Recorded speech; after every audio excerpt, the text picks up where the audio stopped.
Hello friends, I, Surbhi Mathur, working as an assistant professor in Bihari Institute of Science and Management, welcome you all on behalf of GuruKPO.com. Today we are going to discuss about the concept of co-branding. Now as the concept says, co-branding, that is a very renowned marketing and must say popular term. Co-branding means branding of two or more companies together, or I can say where two or more brands come together to produce a new product. So here there are certain characteristics of the co-branding that helps to explain this concept better. Now first is amalgamation. Amalgamation also means a combination or the collection. Now why the two brands are coming together? Definitely there must be a certain objective behind it. Yes, they want to produce a new product. So that's why they are sharing their advertising costs, they are sharing their promotions costs, or in this way they are jointly promoting a product to help or to promote or to give the message to the customers, yes, we are producing some stronger brand.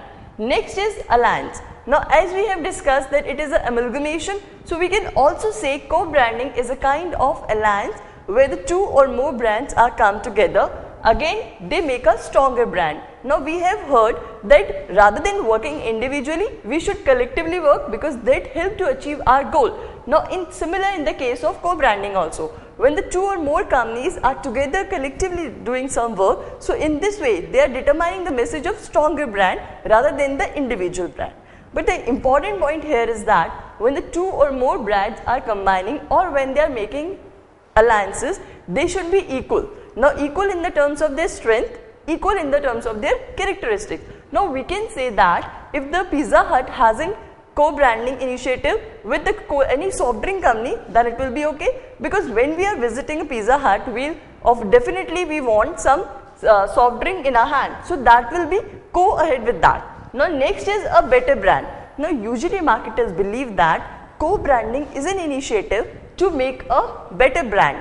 Now better brand in the terms of we are increasing the market share of the company as well as we are expanding the existing market. Next is synergy effect. Now as we have discussed that collectively we can achieve a goal rather than going individually. So synergy means where we are combining two brands to make a greater impact. Now it's a very simple example, or we might have heard about that 1 plus 1 is equal to 11, that is synergy effect. So in this way, whatever the shortcomings having a weaker brand, that can be overcoming by the strength of a parent brand. So in this way both the brands can complement each other. Next is a criteria for the alliance. Now as we have discussed that co-branding is a kind of alliance, but there should be some criteria for that also. Now when the two brands are coming together to join their hands, they should have some common vision, they should have some common philosophy. Next is they should having some similar target audience. Obviously we cannot compile any travel agency with the Pizza Hut, we cannot compile any soft drink agency with anything else. So they should have some similar target audience. Next is brand extension. Now marketers also believe that the combination of two or more brands can help to extend the brand. Now here the brand extension in the form of the combination of the brands. So when we are combining the brands, it means we are extending the brands. But here the main thing is that whenever we are selecting any partner for our company, we should be very cautious. So in the co-branding, two important things that an individual has to keep into consideration is product selection as well as partner selection. Because if we select the wrong partner, that might create a bad impression on the image of the parent company. Next is the disadvantages. Now we are having a discuss about the co-branding advantages. There must be some disadvantages also. As we have discussed, if we select the wrong partner, that it create a dilution, it means it having a wrong impact on the parent company image. Next is sometimes buyers get confused that if the two brands are coming together, then which do we prefer?